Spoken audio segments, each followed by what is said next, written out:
Graças a Deus. Amém. Mais uma vez estamos agora com a nossa live, né? A respeito de escatologia. E o assunto de hoje é o sermão profético. O que é o sermão profético, né, irmãos?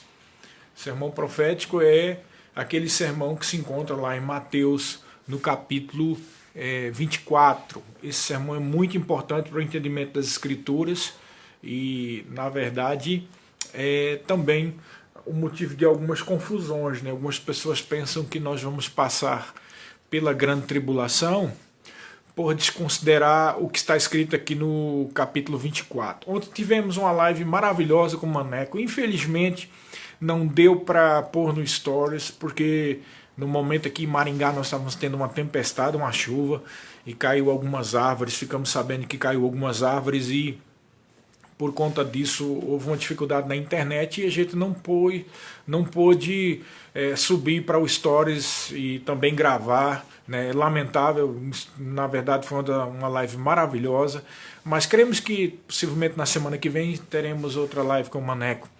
E dando continuidade, uma das coisas que nós falamos ontem, né? Estava conversando com o Maneco, a respeito dessa desconsideração com relação ao projeto de Deus para os judeus e para a igreja. Na verdade, há uma confusão. As pessoas confundem o que Deus profetizou para a igreja com aquilo que foi profetizado para Israel. O projeto de Deus para Israel não acabou. Amém?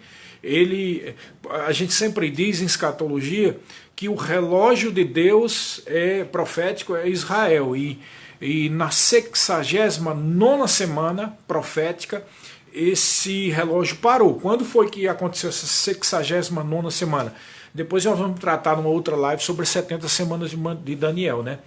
Mas aconteceu quando Jesus foi rejeitado pelos seus, né? Quando ele foi rejeitado pelos seus, o relógio profético parou, né? Tanto é que Jesus Cristo disse: não me vereis mais, eis que a vossa casa estará deserta, e não me vereis mais até que digais: bendito que vem em nome do Senhor. Ali foi a 69ª semana, quando desceu o Espírito Santo no dia de Pentecoste. O relógio profético de Deus parou, né? O que ficou valendo ali foi a dispensação da graça, né? Quando o evangelho da graça de Deus foi pregado, está sendo pregado até hoje a todas as nações, né? Estamos na dispensação da graça, no momento em que o evangelho da graça está sendo pregado, tá? Mas aí o relógio parou, né? O relógio profético, não quer dizer que Israel parou de existir, o que nós estamos falando é sobre o relógio profético de Deus, sobre aquilo que Deus determinou para Israel. E ele vai retomar, esse relógio vai retomar quando a igreja for arrebatada, né? Então, para que você entenda isso, você precisa considerar aquilo que nós falamos em outras lives anteriores, que é o seguinte, que há um projeto de Deus para a igreja, há um projeto de Deus para os gentios, há um projeto de Deus para Israel. As profecias estão divididas dessa forma. Existem profecias para os gentios, profecias para a igreja e profecias para Israel. Então, levando em consideração isso, né, sendo literal no que está escrito na palavra, crendo somente no que está ali, e levando em consideração essas diferenças, nós vemos que podemos entender então o que está escrito aqui nesse sermão do capítulo 24 de Mateus, né? Então, é muito importante porque ele está em cima de 3 perguntas, tá? Os discípulos fizeram 3 perguntas. E essas perguntas surgiram quando os discípulos viram as pedras do templo de Salomão, do templo de então, melhor dizendo, e Jesus respondeu dizendo que não ficaria pedra sobre pedra, né? Então vamos ler todo esse trecho para poder a gente entender qual é a importância disso a respeito do arrebatamento, da grande tribulação e de tudo que vai acontecer e que não haja mais confusão, né? Então, no Sermão do Monte, Mateus capítulo 24, a partir do versículo 1, diz assim: tendo Jesus saído do templo, ia se retirando quando se aproximaram dele os seus discípulos para lhes mostrar as construções do templo. Tem algumas palavras-chave aqui que vão definir a quem é que ele está tratando essa profecia. Então a primeira é essa, templo. Ele está falando com os discípulos, mostraram as pedras que estavam na construção do templo, né? E aí, o que é que Jesus disse no versículo 2? Ele, porém, lhes disse: não vede tudo isto? Em verdade vos digo que não ficará aqui pedra sobre pedra que não seja derrubada. Nós sabemos pela história de Israel, né, que isso aconteceu no ano 70. No ano 70, as tropas do general Tito, né, que até então era general e depois se tornou um imperador, ele cercou Jerusalém durante muitos meses, muito tempo. E conta a história, acho que é Joséfo, Flávio Joséfo que fala sobre isso, que o general tinha dado ordem para os seus soldados para não destruir o templo de Jerusalém, que era tido como uma maravilha. Então ele não queria destruir o templo de Jerusalém. Mas depois do cerco, quando houve a invasão e houve incêndio, muitas setas incendiárias, né, foram lançadas sobre a cidade de Jerusalém, e por fim o templo ficou em chamas. E conta-se que em chamas aquele templo, o ouro que havia no templo foi derretido e aquilo ficava entre as frechas das pedras e tudo mais, e por conta disso os soldados desrespeitaram a ordem do seu general e vieram a derrubar as pedras do templo, né? Depois disso aí não ficou pedra sobre pedra, e é o cumprimento dessa profecia. Mas veja bem, as três perguntas são as seguintes. Logo no versículo 3 diz assim: no Monte das Oliveiras achava-se Jesus assentado, quando se aproximaram dele os discípulos em particular, e lhe perguntaram: diz-nos quando sucederão essas coisas, e que sinal haverá da tua vinda e da consumação do século. Então aqui tem três perguntas. Quais são as perguntas? A primeira: diz-nos quando sucederão estas coisas. Que coisas? Aquilo que Jesus tinha dito: não ficaria pedra sobre pedra. Então a primeira pergunta é: quando é que vai acontecer isso, Senhor? Que tu dissesse que não ficaria pedra sobre pedra do templo. A segunda pergunta é: que sinal haverá da tua vinda, da volta de Jesus? Tá? Nós vamos ver amanhã numa live especial que teremos com o Vinícius, né? O pastor Vinícius, ele é o pastor presidente da igreja Verbo da Vida na capital de Mato Grosso do Sul, em Campo Grande, uma grande igreja que tem lá. Ele é o pastor e é também um bom e um ótimo professor de escatologia. E nós teremos uma live especial com ele amanhã. E o tema de amanhã será justamente essa diferença entre o arrebatamento e a segunda vinda, porque as pessoas confundem muito o arrebatamento com a segunda vinda. E o motivo pelo qual há essa confusão é porque as pessoas dizem: Jesus está voltando, Jesus está voltando. E essa frase, Jesus está voltando, dá a entender que a volta de Jesus ou a vinda de Jesus é isso que nós vamos ter agora, né? Assim, a qualquer momento, num abrir e fechar dos olhos, como diz lá em 1 Coríntios capítulo 15. Mas na verdade, aquilo que vai acontecer a qualquer momento, que como um ladrão pode vir a qualquer momento, né? Acontece como a vinda de um ladrão repentina, né? Ou esse abrir e fechar dos olhos, e tudo isso está falando do arrebatamento, que está descrito lá em 2 Tessalonicenses capítulo 4, a partir do versículo 13. O arrebatamento é só para a igreja, não é para o mundo não vai ver. Sabe o que é que o mundo vai ver? Um monte de gente desapareceu, então eles não vão ver, na verdade. Eles não vão ver ninguém, a igreja vai desaparecer de uma hora para outra, né? E com certeza vão cogitar muitas coisas, né, a respeito desse desaparecimento da igreja, que fomos para outra dimensão, e com efeito teremos ido para outra dimensão mesmo. Vão dizer que, sei lá, é possível que seja por isso que o diabo tem investido tanto nessa coisa de escovadores e seres extraterrestres, que é para justamente dizer que nós somos abduzidos, né, retirados desse lugar. E tudo isso não é sem motivo, irmãos. Tem sempre um motivo. E o motivo é o cumprimento das profecias bíblicas. O arrebatamento vai ser a qualquer momento. E tem mais, o arrebatamento não precisa de sinais, né? Por isso que as pessoas ficam me perguntando se esse coronavírus é um sinal. Não, não é um sinal. Agora é possível que isso tudo piore, né? Mas que não seja exatamente um sinal, mas a composição de um cenário profético, né? E o sinal não existe no arrebatamento. Pode ser a qualquer momento o arrebatamento da igreja, pode ser hoje, pode ser amanhã. E é por isso que a igreja dizia Maranata, ora vem, Senhor Jesus. Então, as pessoas confundem o arrebatamento com a segunda vinda. E aqui eles estão perguntando a segunda vinda, né? Lembra que eu falei de palavras-chave? A primeira palavra é templo, né? Então, tem a ver com o templo, ou com o povo do templo. E os discípulos fazem uma pergunta específica, e dentro do teor dessa pergunta aqui, dessas perguntas, você vai ver que a igreja não necessariamente precisa estar contida nisso aqui. Por quê?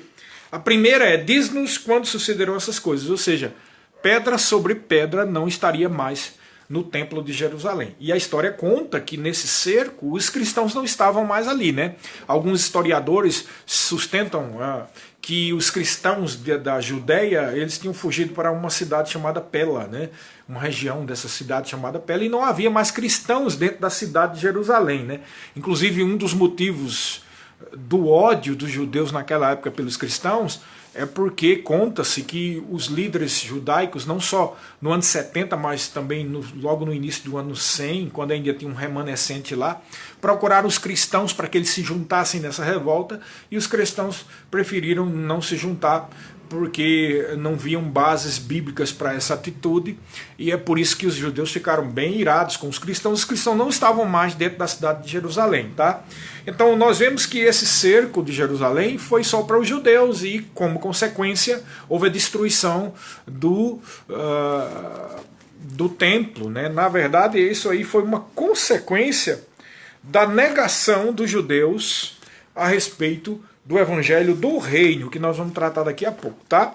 Então nós vemos que a resposta disso está lá numa outra profecia que Jesus falou, que é complementar essa, da destruição do templo, que se encontra lá em Lucas capítulo 21, versículo 20 até o 24, que diz assim, ó: quando, porém, virdes Jerusalém sitiadas de exércitos, sabei que está próxima a sua devastação, a devastação de Jerusalém. Então os que estiverem na Judéia fujam para os montes, que se encontrarem na cidade, retirem-se, e os que estiverem nos campos não entrem nela. Porque estes dias são de vingança, para se cumprir tudo que está escrito. Ai das que estiverem grávidas e das que já amamentarem naqueles dias, porque haverá grande aflição na terra e ira contra este povo, contra o povo de Jerusalém, né? Contra o povo de Israel.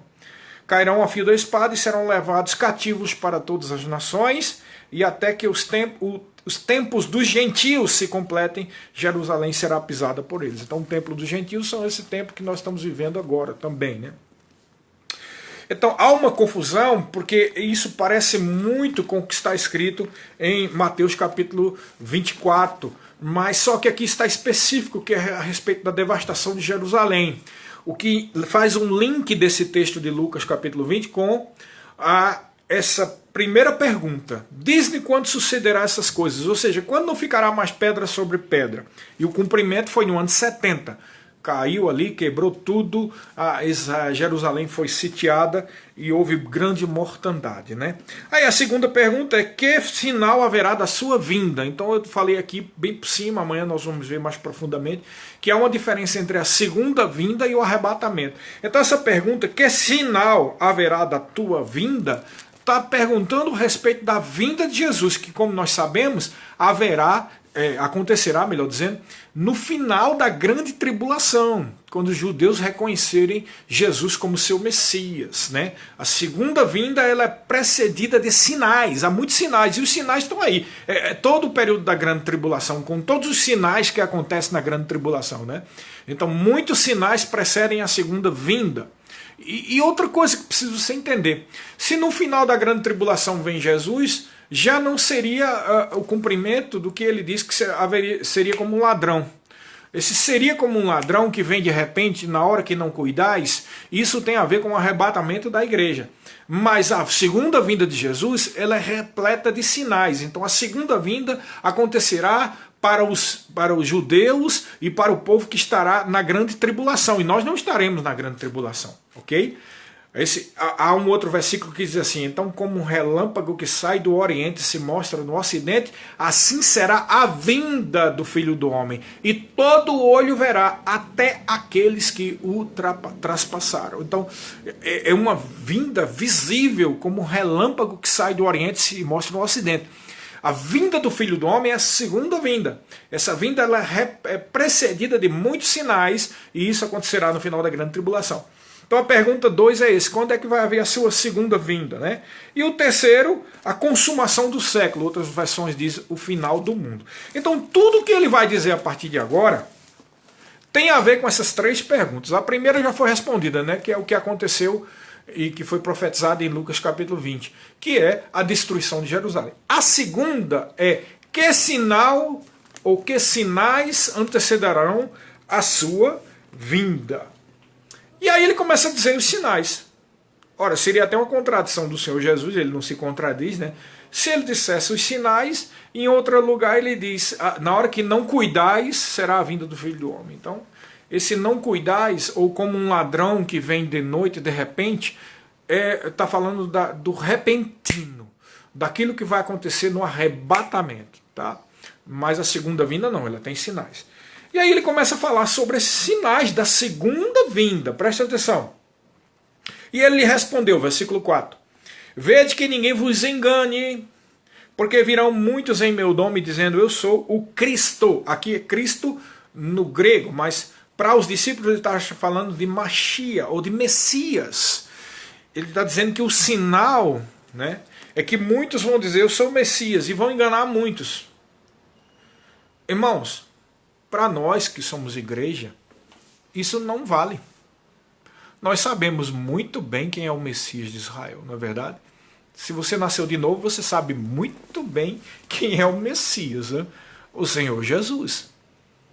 Então não tem como você ser enganado, porque uns vão dizer, ali está o Messias. Irmãos, o Messias, Senhor Jesus, foi ressuscitado, está à direita de Deus, e ele prometeu que ia arrebatar a igreja e que ia vir numa segunda vinda, posterior. Todo olho verá. Então não temos como nos enganar.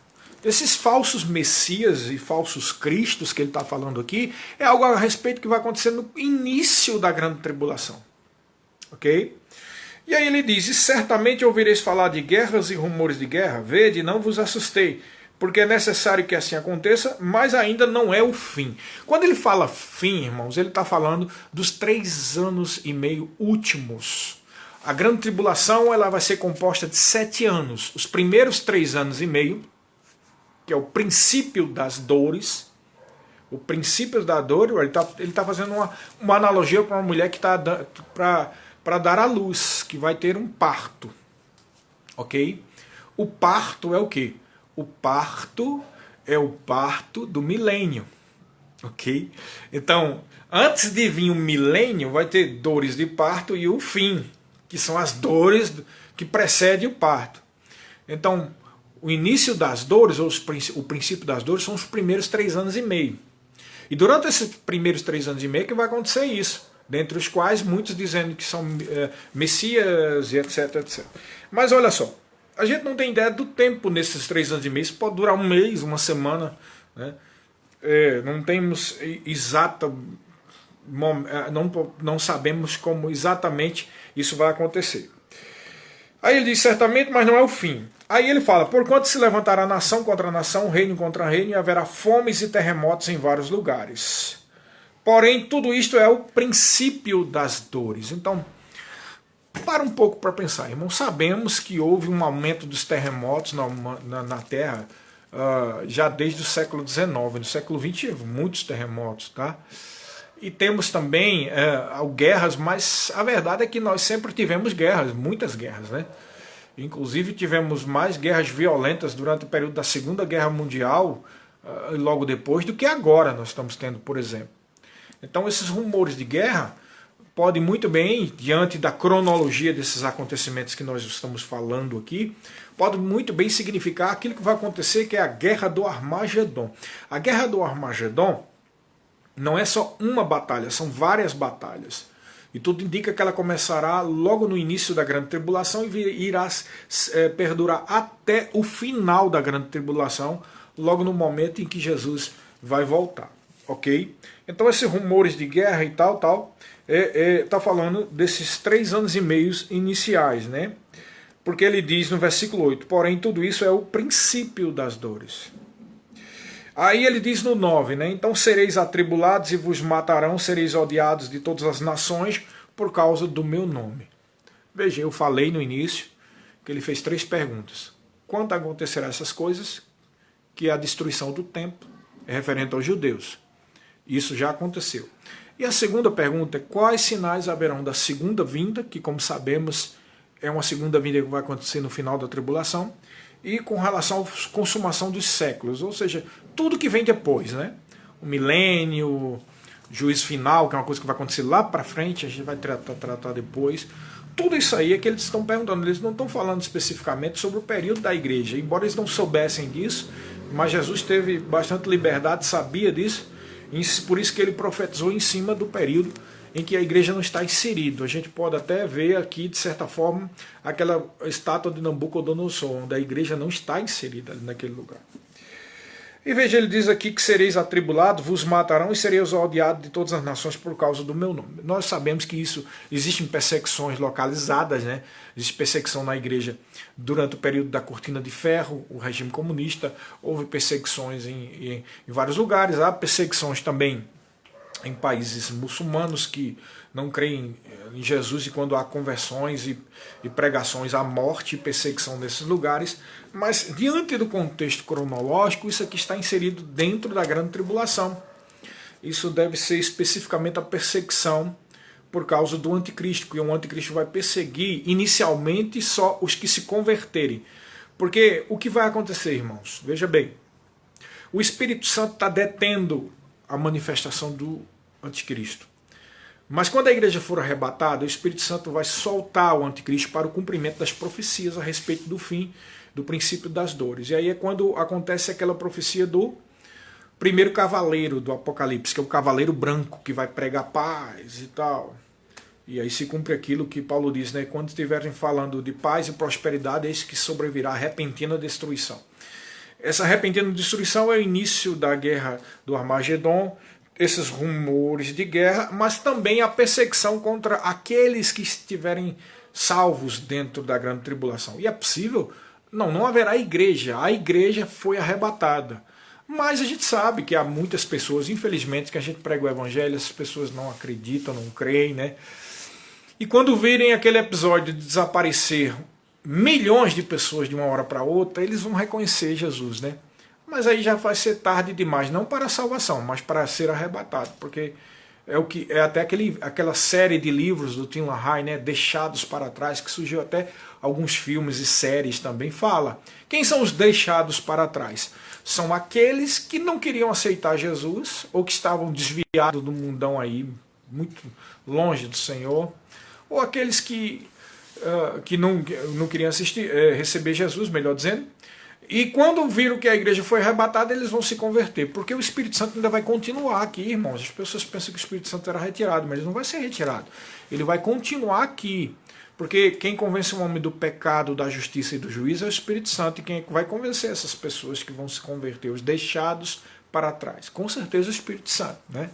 Mas eles vão sofrer bastante, porque o anticristo aqui a hora está solto, e talvez a pessoa pense assim, mas se o Espírito Santo não livra a noiva do anticristo, só que esse povo que se converter na grande tribulação, eles não serão noiva, eles não serão igreja.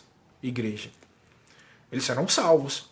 Ué, e é possível? É possível, porque havia salvos na época da igreja, mas quando a igreja for arrebatada, haverão salvos que não farão parte da igreja. É possível? É possível, sim. Os salvos são aqueles que recebem Jesus como Senhor da sua vida, mas eles não fazem parte do corpo chamado igreja, porque a igreja é a noiva, e a noiva está reservada para esse período agora que nós estamos vivendo, do Evangelho da Graça. Ela é protegida da ira vindoura, ok? Mas é o que nós chamamos de segundo bonde, né? Segundo ônibus, a segunda viagem. Ou seja, quem quiser receber Jesus durante a grande tribulação vai receber, mas o problema é que não terá mais proteção e pode morrer. Né? E na verdade vão morrer muitos, a gente só não sabe se vão morrer todos, mas milhões serão mortos durante o período, principalmente esses 3 anos e meio iniciais. Né? Estes são aqueles que estarão debaixo, lá quando um selo é aberto, eu não me lembro se é o 6º selo, se eu não me engano, depois nós vamos ver isso, Aí João vê as almas daqueles que foram mortos por causa do testemunho de Jesus, né? Eles estão mortos e aí eles dizem para vós, né, para Deus: até quando, Senhor, tu não julga e não vinga o nosso sangue dos habitantes da terra? Aí a voz responde lá: espera mais um pouco, até que seja completo o número dos teus irmãos conservos com você. Então ele está falando de que espera, a sua ressurreição não será agora, vocês que estão morrendo na grande tribulação, vocês só serão ressurretos quando terminar a grande tribulação. Essas almas dos santos que estão esperando, que vão clamar, estes são aqueles que vão se converter durante o período da grande tribulação. Então é melhor receber Jesus agora, para ser arrebatado, para não fazer parte desse sofrimento, porque praticamente vão pagar o preço com o seu próprio sangue. Não é?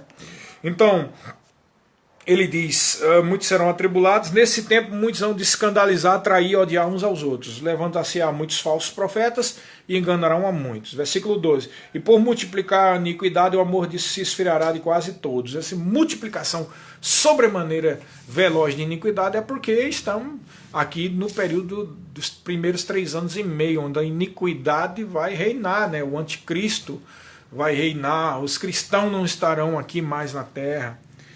E aí diz aqui no versículo 13, aquele porém que perseverar até o fim, quem? Aqueles que se converterem. Então esse evangelho aqui vai servir de literatura também para aqueles que se converterem na grande tribulação. E essa é uma promessa para eles, para os cristãos. Aqueles que perseverarem até o fim, mesmo que paguem o preço com a sua própria morte, estes será salvo, né? Estes serão salvos. Então, é uma promessa para eles. E é nesse contexto dos primeiros 3 anos e meio que o versículo 14 diz, preste bastante atenção à sequência a cronologia disso aqui. E será pregado este evangelho do reino por todo o mundo, para testemunho a todas as nações. Por que testemunho a todas as nações? Para servir de prova. Num juízo, num julgamento, numa audiência, precisa de testemunha, de prova, irmão. Então, para que haja juízo sobre essas nações, é preciso que o evangelho do reino seja pregado em todas as nações. E aqui eu vou dar um adendo aqui, dar uma parada, né, bem a meia hora, para você entender o que é o evangelho do reino, que as pessoas confundem. Há uma diferença entre o evangelho da graça e o evangelho do reino. Sabia disso? É assim. O evangelho do reino é o evangelho que Jesus veio pregar para os judeus. Não necessariamente nós estamos pregando o evangelho do reino, embora o reino esteja inserido, mas para nós o reino não vem com a visível aparência, porque o reino de Deus está dentro de nós. Esta é uma promessa para a igreja durante a dispensação da graça. O reino de Deus está dentro de nós, mas para os judeus, até na época de Jesus, o reino de Deus não estava dentro dele, era uma promessa futura. E que promessa de reino é essa? O reino do milênio, irmãos. É por isso que nós dissemos que você tem que fazer uma diferença muito grande entre o que Deus profetizou para Israel e o que Deus profetizou para a igreja. Deus prometeu para Israel um reino, prometeu que Israel seria cabeça das nações. Isso nunca aconteceu aqui até hoje. Deus prometeu que o trono de Davi estaria sempre com o rei no trono de Davi. Isso não aconteceu. Houve épocas em que Israel foi completamente esfolado, né, como nação, foi espalhado pelas nações. Então, aí, se fosse o cumprimento, isso aí é uma contradição. Então, por isso que você precisa entender que há uma profecia específica para Israel, uma profecia específica para a igreja, uma profecia específica para os gentios. É por não respeitar essa diferença que há muita confusão, né? Então, vemos que o anjo disse para José, o pai de Jesus, né, o pai no sentido não de gerar, mas que da família, o pai da família, né? José, o anjo apareceu para José e disse: não temas que a tua esposa está grávida, o ente que vai nascer é santo. Aí ele chega um momento lá em Mateus 1:21 que ele diz assim: ele salvará o seu povo dos seus pecados. Interessante que o anjo diz isso, o seu povo. É por isso que os estudiosos dizem que o evangelho de Mateus é um evangelho para os judeus. E é mesmo. Veja como Deus é tão maravilhoso, que eu estava falando com o Maneco ontem, né? Que na sua presciência, né, e na sua sabedoria, Ele guiou os autores, a igreja, quando compôs os livros do Novo Testamento, a colocar o Evangelho de Mateus em primeiro lugar. Sabe por quê? Porque esse Evangelho é para os judeus, né? E na grande tribulação, quando os judeus reconhecerem o Messias, eles vão estar lá escondidos, porque eles têm até uma maldição para os rabinos. Eles têm que amaldiçoar o filho de José e de Maria, né? Eles têm um ódio, e isso tem que haver essa maldição. Então, vergonha para eles tá lendo o livro de cristãos, tá? Como o Novo Testamento. Então eles vão ler escondido. Então eu vou pegar o primeiro livro do Novo Testamento, é o que? Mateus, né? E é ali que fala do Messias de Israel e do Evangelho do Reino, que foi prometido a Israel, não para o gentio, foi prometido a Israel. Então, aqui diz, e no Mateus capítulo 3, João Batista, quando fala, ele diz assim: eis que é chegado o reino dos céus, né? Ele manda os judeus se converterem de seus pecados, serem batizados, e ali, a partir daquele momento, o reino dos céus, o reino de Deus, estaria sendo pregado para os judeus. Jesus diz lá em Mateus, veja que eu vou citando sempre Mateus aqui, Mateus 4,17, é chegado o reino dos céus, não é? E o que é mais esclarecedor é quando Jesus começa a dizer coisas como essa que eu vou dizer aqui, em Mateus capítulo 10, versículo 5 e 7, quando Jesus dá ordem para os discípulos para saírem pregando o evangelho do reino, ele diz assim: a estes 12 enviou Jesus, dando-lhes as seguintes instruções: não tomeis rumo dos gentios. Não era para pegar para os gentios. Não, Jesus diz, proibiu. Vocês, discípulos, não podem pregar para os gentios. Não entrei nem na cidade dos samaritanos. Aí ele diz no 7, mas e de antes procurai as ovelhas perdidas da casa de Israel, e à medida que seguides, pregai que está próximo o reino dos céus. Então a ordem era: preguem o evangelho do reino a Israel. E por que Jesus foi tão enfático? Porque, em primeiro lugar, ele era um pai e ele obedecia o que o pai dizia. E o pai tinha inspirado profetas no Velho Testamento que profetizaram a respeito de um reino vindouro. Então, como Deus é justo e como Jesus é justo e obedecia ao Pai, ele sabia que legalmente, como tinha sido profetizado não para os gentios, mas para os judeus a salvação, ele tinha e ele era obrigado a ter que pregar para os judeus. Porque legalmente os judeus é quem tinha prioridade, eles eram a oliveira legítima, verdadeira. Eles é quem tinham que receber o evangelho, né? Foi para eles que foi pregado o evangelho e foi por isso que Jesus nasceu dentre os judeus, né? Então presta atenção, no capítulo 15 de Mateus, versículo 24, nós vemos quando Jesus diz especificamente, ele diz: mas ele respondendo disse: eu não fui enviado senão as ovelhas perdidas da casa de Israel. Jesus não foi enviado para gentio, para mim e para você. Claro que estamos falando aqui no contexto daquele momento. Depois que ele ressuscitou, né, que o Espírito Santo desceu, aí é outra coisa. Aí começa a dispensação da graça, onde é pregado o evangelho da graça. O que é graça? É favor e capacitação que nós recebemos de graça, sem merecimento. Nós não merecíamos, porque não éramos da casa de Israel. Mas como gentios, pelo amor de Deus, nós recebemos pela graça a salvação. Entendeu, pessoal? Porque qual é a diferença do evangelho do reino? O evangelho do reino é o evangelho, as boas notícias de um reino vindouro, que é o do milênio. E o evangelho da graça é o evangelho da graça incondicional de Deus, onde o reino está dentro de nós. Por que a gente impõe as mãos sobre os enfermos e fica curados? Porque isso é uma promessa para o milênio. E como nós não precisamos usufruir do milênio, porque nós já estaremos no milênio com o corpo ressuscitado, já estaremos na glória, estaremos junto com o Senhor, reinando aqui na terra, mas sem precisar, por exemplo, de provisão, porque nós já somos provisionados. Amém? Então o reino do milênio já está dentro de nós e pela fé é manifesto, impondo as mãos sobre os enfermos, sendo protegido de uma desgraça dessa como essa Covid-19, ok?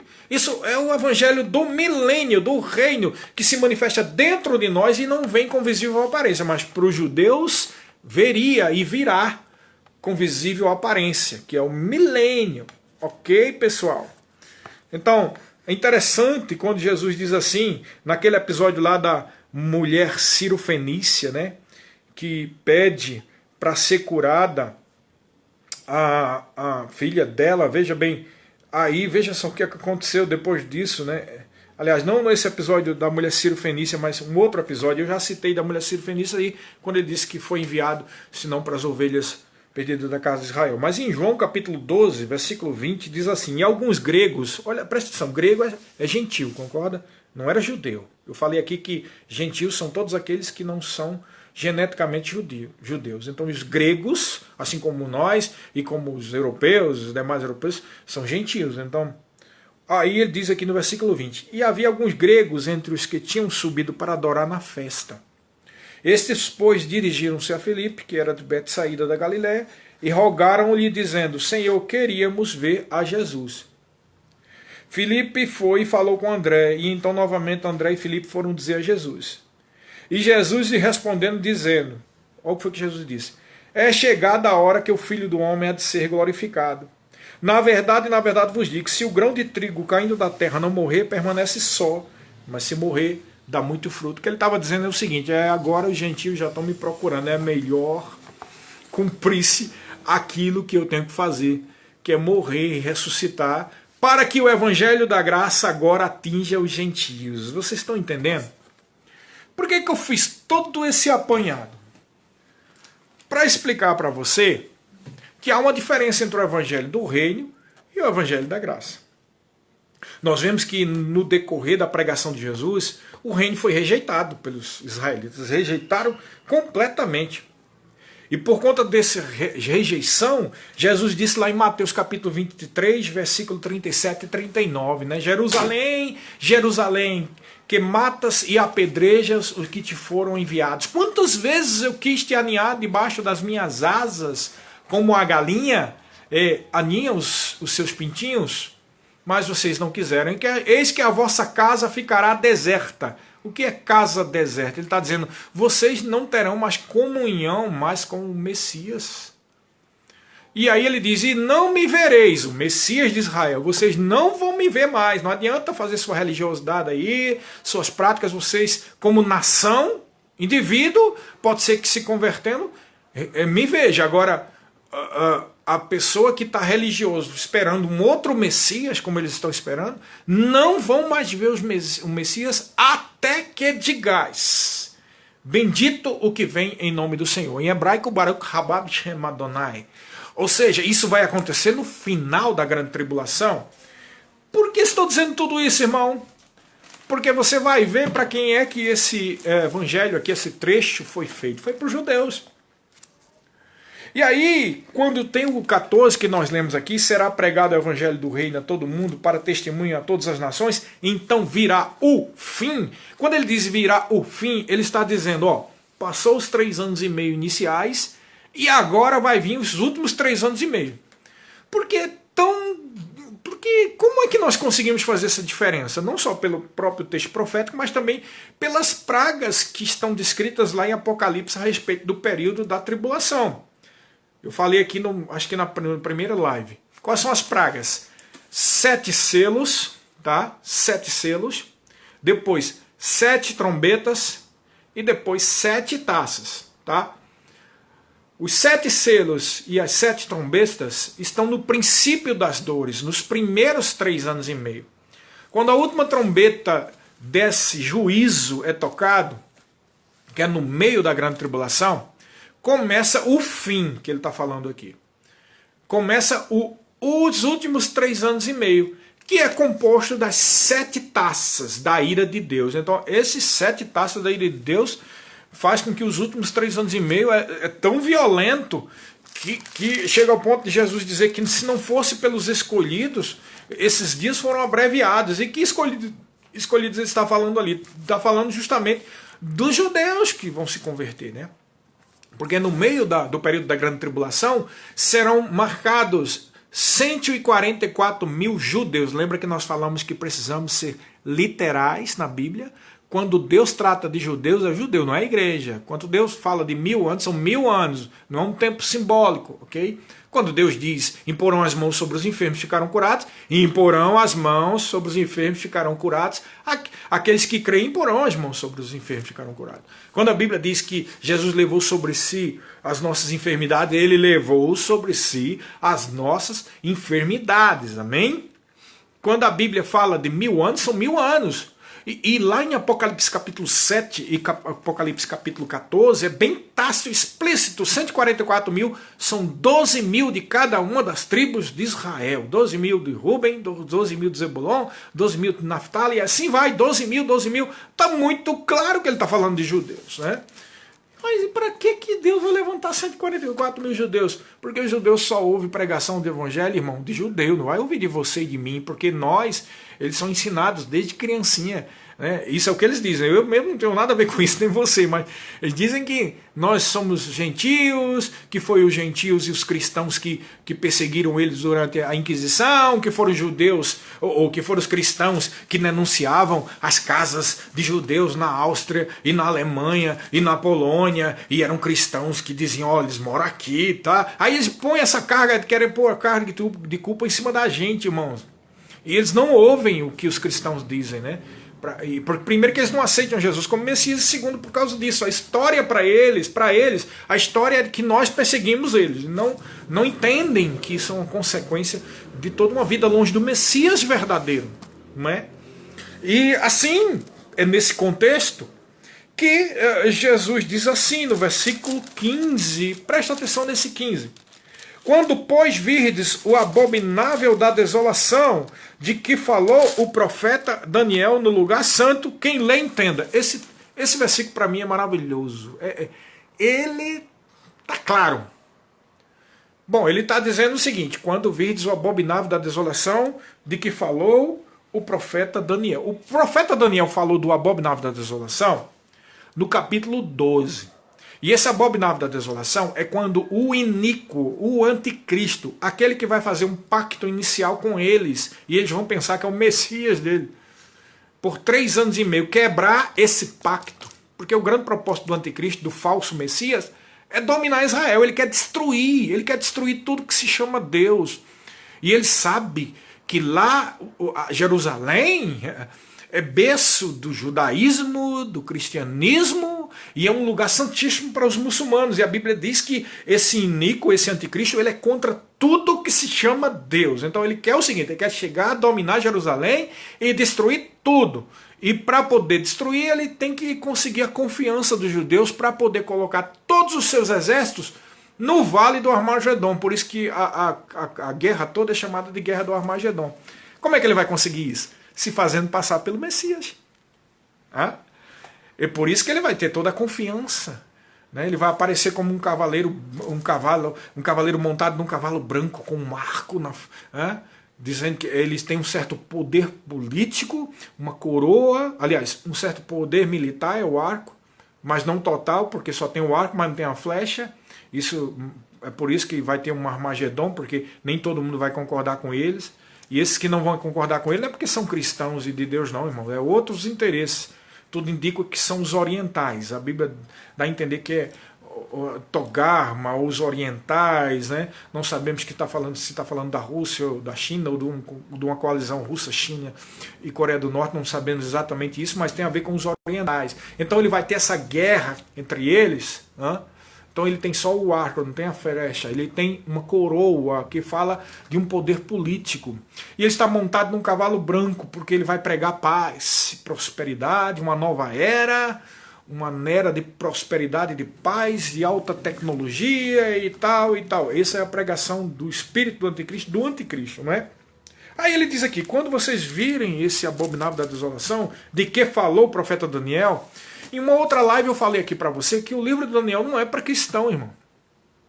Estou falando de profecia, tá? Não é o livro em si. Toda a Bíblia é para nós meditarmos. Até mesmo as genealogias, né? Como dizem, algumas pessoas contam uma história, uma piada de que alguém leu a genealogia e disse, se todo mundo aí é de Deus, então vou me converter, né? Da genealogia, é tudo na Bíblia, cada vírgula, tudo é de Deus, embora cite lá coisas que o diabo disse, que as pessoas, filhos de Belial e pecadores dizem, é claro que não é para a gente obedecer isso, mas tudo compõe um arcabouço, um contexto bíblico, não é verdade? Mas Daniel é assim, os primeiros livros, os primeiros capítulos, quando fala de Sadraque, Mesaque e Abidnego, e também daquele período lá, daquele momento em que eles decidiram não se contaminar com as iguarias do rei, está falando de santidade, de perseverança, de fé. Quando eles foram jogados na fornalha ardente, fala de fé, de perseverança, de proteção. Quando Daniel foi jogado na cova dos leões, apesar de se manter fidelidade a Deus. Então esse sim é um sentido que pode ser aproveitado pela igreja. Mas quando fala das profecias, né? A estátua de Nabucodonosor, o sonho de Daniel, e tudo que acontece a partir do capítulo 9, que é a profecia das 70 semanas, e inclusive esse abominável da desolação que acontece lá no capítulo 12, tudo isso aí é profecia a respeito de Israel e dos gentios. Não, a igreja não está inserida. E é isso que é tão importante esse versículo, porque nós estamos dizendo que isso aqui é para os judeus. Quando chega aqui, aí Jesus diz assim, ó, quando vocês virem o abominável da desolação, ele está dizendo mais ou menos isso, irmão. O Messias de Israel está há 2000 anos atrás profetizando e falando com os judeus da grande tribulação. Esse versículo é maravilhoso, irmão. Ele está dizendo, ó, vocês aí, lá no período da grande tribulação, vocês que pensavam que era o Messias que estava aí com vocês, quando vocês virem o abominável da desolação, do que falou o profeta Daniel, ou seja, quando o Messias invadiu o templo aí, e tentar se colocar como Deus e vocês ficarem decepcionados, quando vocês virem isso, quem lê, entenda. Ele está dizendo, ó, essa não é para os cristãos. Essa não é para outras pessoas. Essa é para vocês que estão aí na grande tribulação, povo de Israel. Entendeu? E fica mais específico pelo que ele diz depois, no versículo 16. Então os que estiverem na Judeia, fujam para os montes. 17. Quem estiver sobre o telhado, não desça para tirar alguma coisa. E quem estiver no campo, não volte atrás para buscar a sua capa. Versículo 19. Ai das que estiverem grávidas e das que amamentarem naqueles dias. Olha o 20 diz, olha o que o 20 diz. Orai para que a vossa fuga não se dê no inverno nem no sábado. Irmãos, está muito específico. Inverno é um lugar onde aquele inverno é forte. Aqui, em Maringá, temos um inverno, né? Pode dar aí até 5 graus, tá? Mas não fica caindo neve aqui, né? O restante do Brasil é bem tropical, não tem isso. Em muitos lugares não cai neve, nem nada, nem é tão rigoroso. Ele está falando de um lugar específico. E esse lugar tem a seguinte característica. Guarda o sábado. Então ore para que vocês fujam num dia que não seja o sábado. Então está específico isso é para o povo de Israel. Ele está falando aqui a respeito da fuga dos judeus quando o anticristo quebrar o seu pacto, bem no meio da grande tribulação. No 14 diz o quê? Então virá o fim. No 15 diz o quê? Quando for quebrado este pacto e o anticristo que se manifestar, fuja, sebo na canela. Também não tem nada a ver com cristão, porque em nenhum lugar Deus manda os cristãos fugir. Pelo contrário, ele nos deu autoridade para pisar serpentes e escorpiões sobre todo o poder do maligno. Jesus fala para os cristãos que nós somos protegidos e que nós temos uma autoridade espiritual. Isso é uma promessa para a nova aliança. Amém, queridos? Então, essa dica do Messias, é como o Messias está dizendo, ó, vocês aí fujam, porque, eu vou traduzir aqui, né? Deixar uma coisa mais explícita. Vocês não têm o Espírito Santo, vocês não nasceram de novo ainda, mas vocês são meu povo, porque eu profetizei para vocês. Eu sou o Messias de vocês, e eu estou dizendo para vocês, fujam e vão para o deserto. Tá? Então eles vão para o deserto, para o sul, né, uma região de Moabe, e ali eles ficam protegidos, né, por 1235 dias, né, ou seja, 3 anos e meio. Aí você começa a entender o que está escrito lá em Apocalipse capítulo 12, quando fala de uma mulher que está para dar à luz. Essa mulher não é Maria, irmão, está falando ali de Israel, que deu à luz o Messias. Tanto é verdade que essa mulher é levada com o seu filho, o filho vai embora, né? Em capítulo 12 diz que o filho vai embora. E diz que essa mulher é levada para o deserto por 3 anos e meio, irmão. Até porque é mais claro, essa mulher é Israel, 3 anos e meio protegida, porque vão fugir do anticristo. Ok, queridos? Vocês estão vendo como está muito claro isso aqui? Ah? E até é por isso que no 23 ele diz assim: então se alguém vos disser, eis ali está o Messias, ou ele ali, não acrediteis. Ah? Não acrediteis. Por quê? Porque surgirão falsos Messias e falsos profetas operando grandes milagres, tudo isso nos últimos 3 anos e meio, para enganar os israelitas. Por que esses Messias vão surgir com a operação do maligno sobre eles? Para poder denunciar onde estão os judeus. Porque o anticristo vai começar a matar os judeus aqui, matar todos. Eles estão protegidos lá no sul e ele está procurando. E aí é por isso que surgem os falsos messias. Ele ali, ele acolá, que é para denunciar onde é que está o povo de Israel. Entendeu? Pode muito bem ser falsos messias que são levantados pelo próprio anticristo, né? Para poder denunciar. Então, é nesse contexto que no 27 diz assim: porque assim como o relâmpago sai do Oriente e se mostra até o Ocidente, assim há de ser a vinda. Lembra da pergunta dos discípulos? Que sinais haverá da tua vinda? Ele está falando da segunda vinda, daquilo que vai acontecer no final da grande tribulação. Todo o contexto aqui é a grande tribulação. Então a pregação do evangelho do reino, que é diferente do evangelho da graça. O evangelho da graça é o que nós pregamos. O evangelho do reino é o que foi prometido a Israel, que é o evangelho, ou boas notícias a respeito de um reino vindouro. Mas para nós que somos igreja, o reino não vem com visível aparência, porque ele está dentro de nós. Entendeu agora, irmãos? O reino de Deus está dentro de nós. Mas para os judeus virá como uma visível aparência. É o reino do milênio, que novamente vai ser pregado. Foi pregado durante o período em que Jesus estava aqui, né? Antes de pagar o preço, morrer na cruz do Calvário e ser ressuscitado. E agora vai voltar a ser pregado durante o período da grande tribulação. Por quem? Pelos 144 mil judeus. Eles estão pregando o evangelho do reino. Vão dizer: ei, o reino de Deus está próximo. Se convertam. O Messias de vocês é Jesus. Ah, que nada, que Jesus que nada. É Jesus. Não, é esse aqui. Esse aqui é o anticristo. Né? Eles vão estar sendo enganados. Tá? E quando eles ficarem decepcionados, aí nesse momento que eles vão pensar, né, nos últimos 3 anos e meio, escondidos lá, os rabinos escondidos, para não passar vergonha, né? Escondidos, vão ler logo o livro de Mateus, que é o primeiro do Novo Testamento. Veja como tem muita lógica tudo isso. E lá eles vão ver: olha, quando virdes o abominável da desolação, fuja. Rapaz, não é que os 144 mil estavam certos? Não é que eles estavam certos? E é assim que eles vão receber Jesus. Então, nesse momento que os judeus receberem e reconhecerem Jesus como seu Messias, vai haver um fenômeno celestial tremendo. Assim como o relâmpago sai do Oriente e se mostra no Ocidente, assim há de ser a vinda do Filho do Homem, vindo sobre as nuvens, com grande poder e glória, e todo olho verá. E nós, irmãos, nós, a igreja, estaremos junto com ele, descendo. Sim, porque a gente já foi arrebatado 7 anos antes. Tá? E estaremos com ele no casamento, nas bodas do Cordeiro, que assim como o casamento judaico dura 7 dias, nós vamos passar 7 anos lá, irmãos. E veja como é lindo isso. E nós vamos voltar com ele, e nós vamos reinar aqui durante o milênio, com um corpo glorificado. O corpo glorificado não morre, não mantém relações sexuais, logo também não se multiplica. Mas nós vamos ver depois que vai ter pessoas que vão escapar, salvos, né, que se converterão e escaparão, inclusive os judeus que aceitarem o Messias e tudo mais, eles vão entrar no milênio. Então são esses com os corpos naturais que vão se reproduzir e vão se tornar a população do milênio. Né?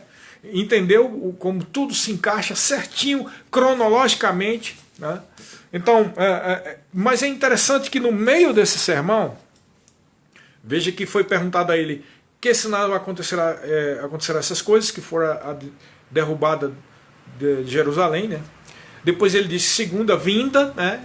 E do tempo do fim. Aí ele dá uma dica para nós, né? Como se ele parasse a profecia tem isso, irmão. Não só aqui, mas no Velho Testamento há muito isso, né? O tempo profético, né? Ou o tempo de Deus, ele dá uma profecia, depois dá outra, e às vezes essa segunda profecia vai se cumprir primeiro do que a que foi dita primeiro, porque são blocos proféticos. Deus fala por blocos, certo? Dentro desse bloco tem uma cronologia de acontecimento. Então esse primeiro bloco aqui que nós falamos tem uma cronologia de acontecimento da grande tribulação.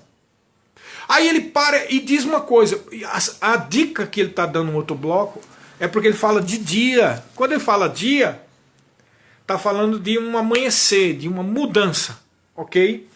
Então ele diz no versículo 32, aprendei, pois, a parábola da figueira, quando já os seus ramos se renovam, as folhas brotam. Sabeis que está próximo o verão. Assim também vós, quando virdes todas essas coisas, sabeis que está próximo às portas. Em verdade vos digo que não passará essa geração sem que tudo isso aconteça. Essa geração é qual? A geração da grande tribulação, ok? Não é bem aqui que está o dia, eu vou citar aqui na frente. Então ele está dizendo, dentro dessa geração da grande tribulação, que você vê acontecendo isso, vai acontecer tudo, não vai passar essa geração. Os 7 anos vão se cumprir. Aí é aqui que ele entra o bloco que tem a ver com a gente. Olha só, versículo 36. Mas a respeito daquele dia e hora, que dia? No dia que for começar tudo isso. Entendeu? No dia que o anticristo se manifestar, que vai ser depois do dia, né, do mesmo dia, assim que a igreja for arrebatada, aí começa o quê? O dia do Senhor, ou, melhor dizendo, o dia da vingança do nosso Deus, que está lá em Isaías. Aí ele diz, a respeito desse dia, hora, ninguém sabe, nem os anjos do céu, nem o filho, senão o Pai. Ele está falando aqui do arrebatamento, que vai dar início a toda essa sequência. Você está entendendo? Então, pois assim como foi nos dias de Noé, também será na vinda do Filho do Homem, porque assim como nos dias de Noé, anteriores ao dilúvio, comiam, bebiam, casavam e davam-se em casamento, até o dia em que Noé entrou na arca e não perceberam, senão quando veio o dilúvio e levou a todos. Assim também será a vinda do Filho do Homem. Então 2 estarão no campo, um será tomado e deixado o outro, 2 estarão trabalhando no moinho, um será tomado e deixado o outro. O que ele está dizendo aqui? Como nos dias de Noé, ninguém estava imaginando, todo mundo pensando, eu vou ser rico, eu vou fazer isso, eu vou fazer aquilo outro, o meu projeto, o meu plano, nada contra isso, mas tome cuidado, tem que ficar percebido. Porque como foi no dia de Noé, lembra da arca? A arca, Noé pregou, não, ninguém acreditou, só foi a família, entrou, a porta fechou, veio a água do dilúvio, morreu todo mundo e a arca subiu. Tá tipificando o quê? O arrebatamento da igreja. A igreja está dentro da arca. O juízo de Deus é a grande tribulação, o dilúvio. Então, aqui temos um bloco que é a respeito do momento. Fica ligado agora. Todo mundo, estou falando para todo mundo. É como se Jesus estivesse dizendo o seguinte, eu falei tudo isso aqui para vocês, mas para os judeus, é uma profecia para eles. Mas agora eu vou falar para todo mundo, fica ligado, porque de uma hora para outra, como você não cuidar, vai ser o arrebatamento. E começa tudo isso aí. Entendeu, pessoal? Então, é muita coisa, sei que é muita coisa, mas ainda bem que nós vamos salvar isso aqui, depois nós vamos colocar lá no canal da igreja e também no canal, no meu canal particular, né, no YouTube, tá? Eu vou terminar, mas lembrando que amanhã nós vamos ter uma live especial com o Vinícius. Não perca, irmão, convida pessoas, vai ser nós dois assim, daquele mesmo jeito que foi ontem com o Maneco, e vai ser uma benção. Nós vamos tratar sobre essa diferença entre arrebatamento e segunda vinda. Ok, queridos? Muitas pessoas se comunicam que eu estou sozinho, eu não estou podendo responder, mas eu agradeço a vocês pela sua assistência. Espero que tenha sido útil para você e que o Espírito Santo tenha falado do seu coração. Maranata! Ora vem, Senhor Jesus. Está muito próximo o nosso arrebatamento. Pode ser a qualquer momento, pode ser até hoje, hein? Pode ser amanhã.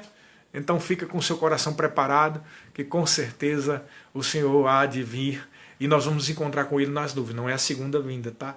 É o arrebatamento. Nós vamos se encontrar com Ele nas nuvens. Amém, queridas?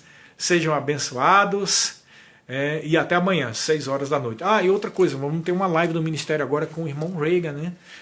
Vocês aí procuram o do Ministério, do Verbo da Vida, e lá você vai ter a live com o irmão Reagan e o Bispo Guto. Ok, pessoal? Ficam na paz, em nome de Jesus.